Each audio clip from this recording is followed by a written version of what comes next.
దేవుని నామానికి మహిమ కలుగును గాక. మీ అందరికీ శుభములు, వందనాలు తెలియజేస్తున్నాను. ఈరోజు దేవుని యొక్క వాక్యం ఆదికాండం 2వ అధ్యాయం 9వ వచనం. మరియు దేవుడైన యెహోవా చూపునకు రమ్యమైనది, ఆహారమునకు మంచిదినైన ప్రతి వృక్షమును, ఆ తోట మధ్యలో జీవ వృక్షమును, మంచి చెడ్డల తెలివినిచ్చు వృక్షములు నేల నుండి మొలిపించెను. దేవుడు మంచిని చెడును ఈ ప్రపంచములో ఉంచాడు. అయితే మంచి విషయాలను మనము చేసినప్పుడు అన్ని మంచి విషయాలే మనకు సహకారంగా ఉంటాయి. అందుకనే మనం ఆదికాండం 1 అధ్యాయం 1 వచనం నుంచి చూసుకున్నప్పుడు, ఆది యందు ఆ యొక్క చీకటి అగాధ జలముల మీద కమ్మి ఉండగా దేవుని ఆత్మ జలముల మీద అల్లల్లాడుచు ఉన్నది.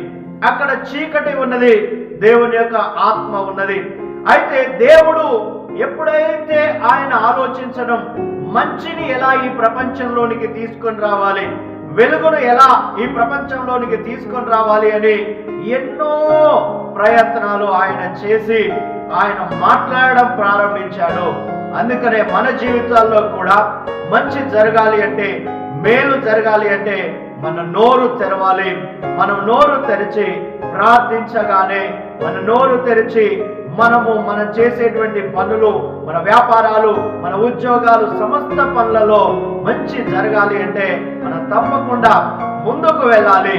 దేవుడి వాక్యం ద్వారా మనల్ని, మన కుటుంబాన్ని దీవించి ఆశీర్వదించును గాక. సబ్స్క్రైబ్ చేయండి, లైక్ చేయండి, షేర్ చేయండి. ఆమె